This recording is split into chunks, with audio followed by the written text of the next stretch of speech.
नमस्कार दोस्तों, आपका अपने चैनल मनोज गुप्ता अकेडमी में आपका स्वागत है। दोस्तों आज हम लोग कक्षा 6वीं के गणित में पाठ 15 त्रिभुज तथा त्रिभुज के गुणधर्म का प्रश्न संग्रह 36 करने वाले हैं। दोस्तों अभी तक आप लोगों ने इस चैनल को सब्सक्राइब नहीं किया तो प्लीज सब्सक्राइब और चैनल लाइक कीजिए और अपने फ्रेंड्स के साथ शेयर कीजिए। दोस्तों बाकी विषय के भी प्रश्नोत्तर के वीडियो बना करके अपलोड किया गया है, उसका लिंक आपको डिस्क्रिप्शन बॉक्स में दिया गया है, आप लोग वहां पर जाकर के देख सकते हैं। तो आइए अब हम चालू करते हैं प्रश्न संग्रह 36। प्रश्न संग्रह 36 को स्टार्ट करने के पहले हम लोग उसके कुछ बेसिक पार्ट देख लेते हैं। देखिए यहाँ पे क्या लिखा गया है, त्रिभुज के प्रकार भुजाओं के आधार पर, मतलब हमको यहाँ पे त्रिभुज का प्रकार बताना है उसके भुजा के आधार पर। तो यहाँ पे देखोगे, यहाँ पे ए बी दिया गया है, बी सी दिया गया है, ए सी दिया गया है। इसको अगर हम लोग पट्टी से मापते हैं तो ये होता है 2.5 सेंटीमीटर, ये भी आएगा 2.5 सेंटीमीटर, ये भी आएगा 2.5 सेंटीमीटर। स्केल से अगर हम लोग इसको मापन पट्टी से मापेंगे तो इसकी जो भुजाएं दी गई है तीनों 2.5 सेंटीमीटर है। तो यहाँ पे लिख देंगे 2.5 सेंटीमीटर, 2.5 सेंटीमीटर, 2.5 सेंटीमीटर। यहाँ पे देखोगे ए बी कितना आया 2.5, बी सी आया 2.5 और ए सी आया 2.5। अब क्या करते हैं, पी क्यू को मापते हैं। तो ये देखिए पी क्यू को मापोगे तो ये आ जाएगा 3.7 सेंटीमीटर, पी आर आएगा 3.7 सेंटीमीटर और यहाँ पे क्यू आर आ जाएगा 2.7 सेंटीमीटर, 2.7 सेंटीमीटर। तो इसको यहाँ पे लिख लो, क्यू आर कितना है हमारे पास 2.7 सेंटीमीटर, पी क्यू है 3.7 सेंटीमीटर और पी आर दिया गया है 3.7 सेंटीमीटर। अब यहाँ पे एक्स वाई जेड में देखो, इसको भी मापोगे तो ये आएगा 2.2 सेंटीमीटर, ये है 2.8 सेंटीमीटर और ये दिया गया है 3.8 सेंटीमीटर। इस तरीके से आएगा। यहाँ पे इसको भर लो, एक्स वाई कितना है 2.8, वाई जेड मतलब ये कितना है 2.2 और यहाँ पे 3.8 सेंटीमीटर। इस तरीके से आप लोगों को आपकी बुक में भरना है। अब यहाँ पे हमको ये बताना, देखो ये जो है पहला दूसरा तीसरा तीनों के तीनों भुजा अगर बराबर है तो ये कौन सा त्रिभुज होगा, ये होगा समबाहु त्रिभुज। कौन सा, समबाहु त्रिभुज होगा। अब यहाँ पे देखोगे, यहाँ पे सिर्फ दो भुजा बराबर है, बाकी एक भुजा बराबर नहीं है, तो इसको हम लोग क्या बोलते हैं, इसको बोलते हैं समद्विबाहु त्रिभुज। समद्विबाहु त्रिभुज इस तरीके से हम बोलते हैं। और यहाँ पे देखोगे एक भी समान नहीं है, तो इसका मतलब क्या हो गया, विषम बाहु त्रिभुज। विषम बाहु त्रिभुज कहने का क्या मतलब है, जिसके तीनों भुजा बराबर रहेगी वो समबाहु त्रिभुज, जिसके दो भुजा बराबर रहेगा वो समद्विबाहु त्रिभुज और जिसके एक भी भुजा बराबर नहीं रहेगी वो विषम बाहु त्रिभुज। देखो यहाँ पे लिखा हुआ है, जिस त्रिभुज के तीनों भुजाओं की लंबाई समान हो उस त्रिभुज को समबाहु त्रिभुज कहते हैं। जिस त्रिभुज की दो भुजाएं समान लंबाई वाली हो उस त्रिभुज को समद्विबाहु त्रिभुज कहते हैं। और जिस त्रिभुज की तीनों भुजाओं की लंबाइयां असमान हो, मतलब समान नहीं हो, उस त्रिभुज को विषम बाहु त्रिभुज कहते हैं। अब यहाँ पे देखो फिर से दिया गया है त्रिभुजों के प्रकार कोणों के मापों के आधार पर। मतलब अभी तक हम लोगों ने भुजा के आधार पर देखा, यहाँ पे कोण के माप के आधार पर देखना है। यहाँ पे देखो सबका मान निकालना है। इसको चांदा से मापोगे तो ये कितना हो जाएगा, ये होगा 72, ये आएगा 58 और ये आ जाएगा 50। तो यहाँ पे हम लोग इसको लिखते हैं, कोण डी की माप बराबर माप कोण डी बराबर डी कितना है हमारे पास 50 अंश है। कोण ई का माप बराबर माप कोण ई बराबर कितना है 72 अंश है। कोण एफ की माप बराबर माप कोण एफ जो है ये कितना है 58 अंश है। कहने का क्या मतलब है, इसको आप लोगों को पहले चांदा से मापना है, उसके बाद में इसको भरना है। अब यहाँ पे पी क्यू आर में देखते हैं, यहाँ पे देखोगे माप कोण क्यू, मतलब कोण क्यू का माप कितना है, ये 90 अंश है, 90 अंश का चिन्ह लगा है। और P को मापोगे तो कितना है 40 अंश है और R को मापोगे तो ये कितना है 50 अंश है। यहाँ पे कोण P की माप बराबर माप कोण P, माप कोण P कितना आया है 40 अंश। उसके बाद में कोण Q की माप को हम लोग लिखते हैं माप कोण Q, ये कितना है, ये है 90 अंश। उसके बाद में कोण R की माप जो है माप कोण R जो आएगा वो कितना आ जाएगा 50 अंश। अब यहाँ पे यल एम एन का देखते हैं, कोण यम जो है वो 112 अंश है, यल जो है 28 अंश है और यन जो है ये 40 अंश है। कोण यल की माप कितना है, ये है 28 अंश। कोण यम की माप कितना है, 112 अंश। और कोण यन की मान कितना है, 40 अंश। अब यहाँ पे इसको समझते हैं। देखो यहाँ पे तीनों कोण न्यून कोण है। न्यून कोण का मतलब क्या हो गया, तीनों 90 अंश से कम है, तो ये कोण कौन सा होगा, ये न्यून कोण हो जाएगा। अब यहाँ पे एक कोण 90 अंश का है, तो देखो यहाँ पे एक कोण समकोण मतलब 90 अंश का है और दो कोण न्यून कोण है, तो ये कौन सा कोण हो जाएगा, ये हो जाएगा समकोण। ये कौन सा कोण बनेगा, समकोण बनेगा। समकोण बनने के लिए क्या चाहिए, एक कोण 90 अंश का चाहिए। और यहाँ पे जो देखोगे एक कोण अधिक कोण है और दो न्यून कोण है, तो कहने का क्या मतलब है, एक कोण अगर अधिक कोण रहेगा तब ये कौन सा कोण बनेगा, ये बनेगा अधिक कोण। कहने का क्या मतलब है, जब एक कोण कोई भी एक कोण 90 अंश से ज्यादा है तब अधिक कोण, और जो 90 अंश रहेगा तो समकोण। और यहाँ पे जो 90 अंश से तीन के तीनों अगर कम है तो ये बन जाएगा हमारा न्यून कोण। 90 अंश से कम न्यून कोण, 90 अंश समकोण और 90 अंश से ज्यादा रहेगा तो वो अधिक कोण हो जाएगा। ये प्रश्न संग्रह 36। पहले प्रश्न में क्या दिया गया है, नीचे दी गई आकृतियों को ध्यान से देखो, कोणों के आधार पर प्रत्येक त्रिभुज का प्रकार लिखो। यहाँ पे देखोगे हमको क्या पूछा गया है, कोणों के आधार पर लिखना है ना। तो यहाँ पे देखोगे ये एक 90 अंश है, तो ये कौन सा त्रिभुज हो जाएगा, ये हो जाएगा समकोण त्रिभुज। अभी हमने देखा कि अगर एक भी कोण अगर 90 अंश का है तो वो कौन सा त्रिभुज हो जाएगा, समकोण त्रिभुज हो जाएगा। तो त्रिभुज पी क्यू आर समकोण त्रिभुज है, इसको आप लोग यहाँ पे लिखोगे। फिर यहाँ पे एक्स वाई जेड में देखोगे ये क्या है, 125 अंश दिया गया है। 125 अंश का मतलब क्या हो गया, 90 अंश से ज्यादा है। जब 90 अंश से ज्यादा रहेगा तो वो कौन सा कोण हो जाएगा, वो हो जाएगा अधिक कोण। अब यहाँ पे देखोगे तीन के तीनों जो है न्यून कोण है, तो त्रिभुज यल एम एन क्या हो जाएगा, ये हो जाएगा न्यून कोण। कौन सा कोण हो जाएगा, न्यून कोण त्रिभुज होगा। अब हम अगला प्रश्न करते हैं। दूसरे प्रश्न में क्या दिया गया, नीचे दी गई आकृतियों को ध्यान से देखो, भुजाओं के आधार पर प्रत्येक त्रिभुज का प्रकार लिखो। मतलब यहाँ पे हमको भुजाओं के आधार पर प्रकार लिखना है। यहाँ पे देखोगे ये भुजा, ये भुजा, ये भुजा, तीन के तीनों भुजाएं बराबर दी गई है। जब तीन के तीन भुजा बराबर रहेगी तो कौन सा त्रिभुज होगा, तो ये कौन सा त्रिभुज हो जाएगा, समबाहु त्रिभुज। त्रिभुज एबीसी समबाहु त्रिभुज है। अब यहाँ पे देखोगे ये वाली भुजा इसके बराबर नहीं है, ये वाली भुजा इसके बराबर, मतलब यहाँ पे तीन के तीनों भुजाएं अलग अलग है। जब तीनों भुजाएं अलग अलग रहेगी तो कौन सा त्रिभुज होगा, विषम बाहु त्रिभुज होगा। कौन सा, विषम बाहु त्रिभुज। तो त्रिभुज डीईएफ विषम बाहु त्रिभुज है। अब यहाँ पे देखोगे ये दोनों भुजाएं बराबर है, यूवी और यूडब्ल्यू ये दोनों बराबर है, तो ये कौन सा त्रिभुज होगा, ये होगा समद्विबाहु त्रिभुज।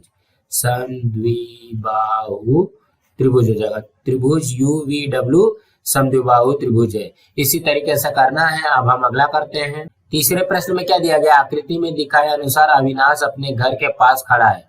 मतलब ये अविनाश है, अविनाश अपने घर के पास में खड़ा है।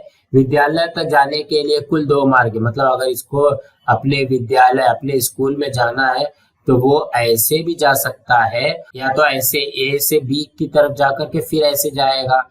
तो यहाँ पे 2 मार्ग है, उनमें से कौन सा मार्ग जाने पर उसे कम दूर चलनी पड़ेगी। मतलब वो ऐसे जाएगा तब उसे कम चलना पड़ेगा, कि ऐसे जाकर के ऐसे जाएगा तब कम चलना पड़ेगा।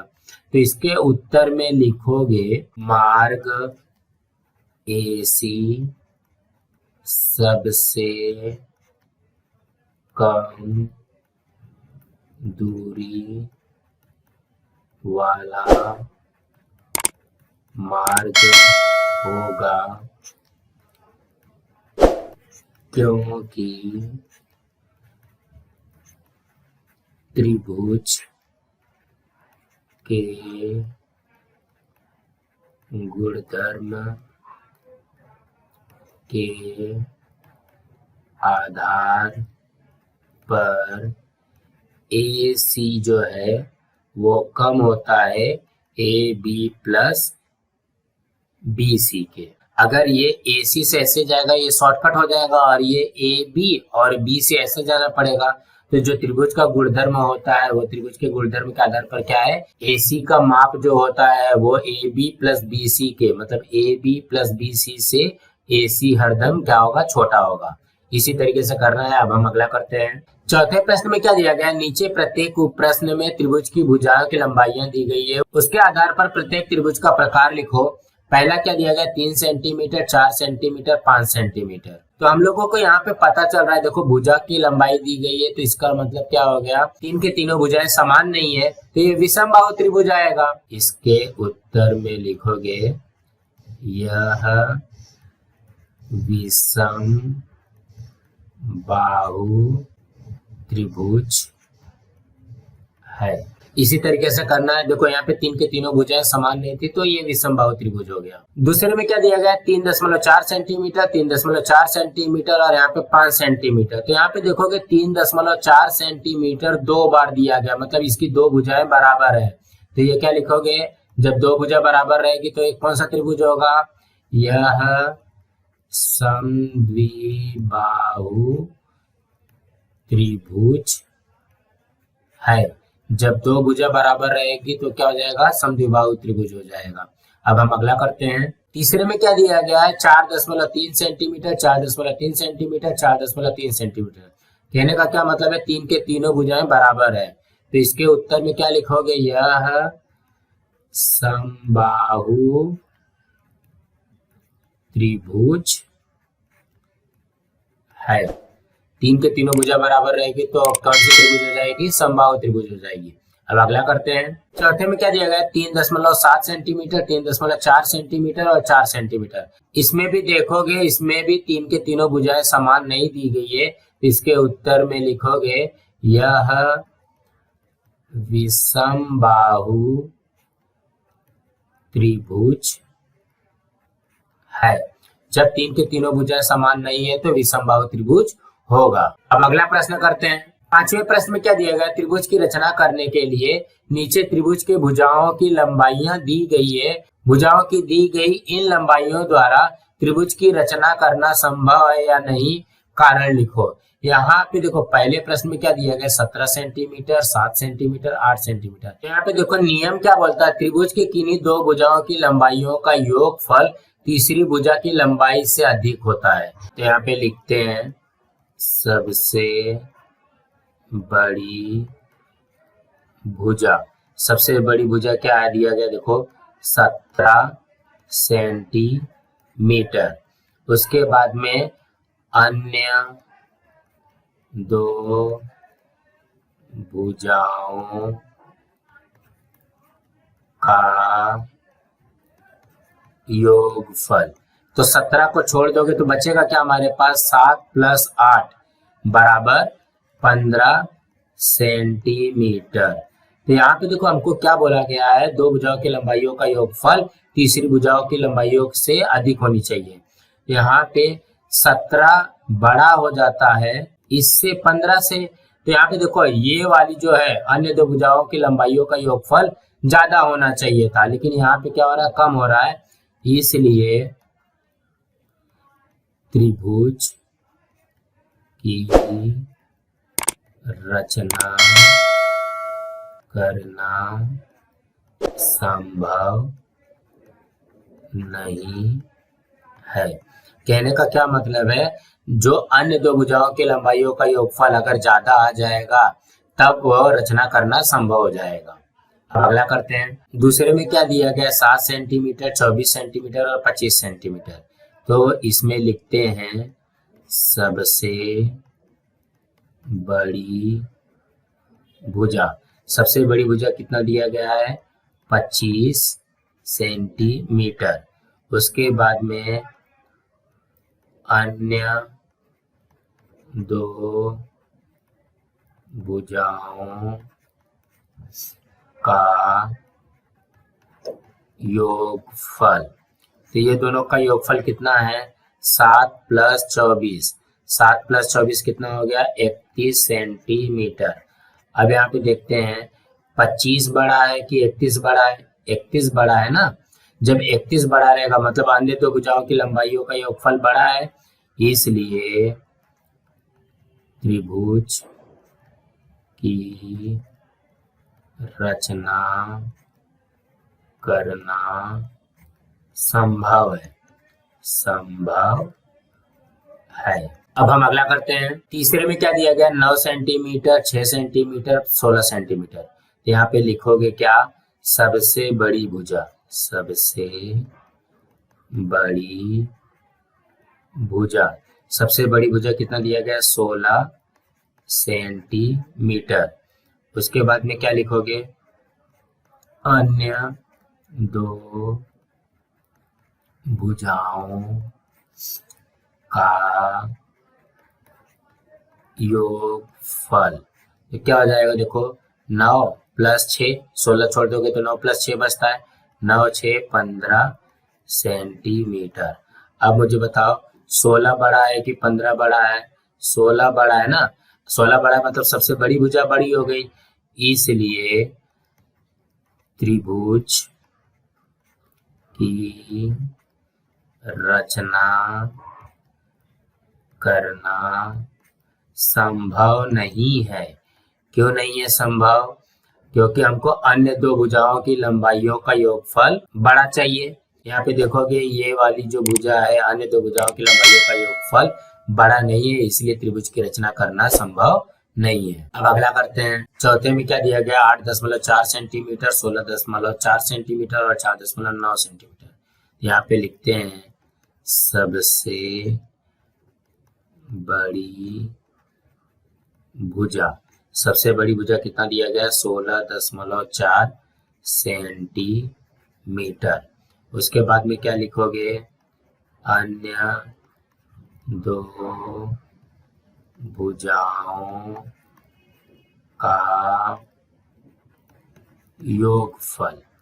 अन्य दो भुजा कौन सा है, 16.4 को हटा दोगे तो कितना बचेगा, 8.4 और 4.9। अब ये दोनों को जोड़ोगे तो ये जाएगा 8 4 12 1 13.3 हो जाएगा, 13.3 सेंटीमीटर। मतलब ये दोनों को जोड़ोगे, देखो 8.4 और 4.9 को जोड़ दिया तो जाएगा 9 4 13 हासिल 1, 8 4 12 1 13, 13.3 सेंटीमीटर आ गया। अब यहाँ पे लिखते हैं 16.4 बड़ा है कि 13.3 बड़ा है, तो 16.4 बड़ा है। जब देखो 16.4 बड़ा है तो अन्य दो भुजाओं की लंबाइयों का योगफल बड़ा नहीं है ना, ये छोटा हो गया, इसलिए त्रिभुज की रचना करना संभव नहीं है। त्रिभुज की रचना करना संभव नहीं है, संभव नहीं है।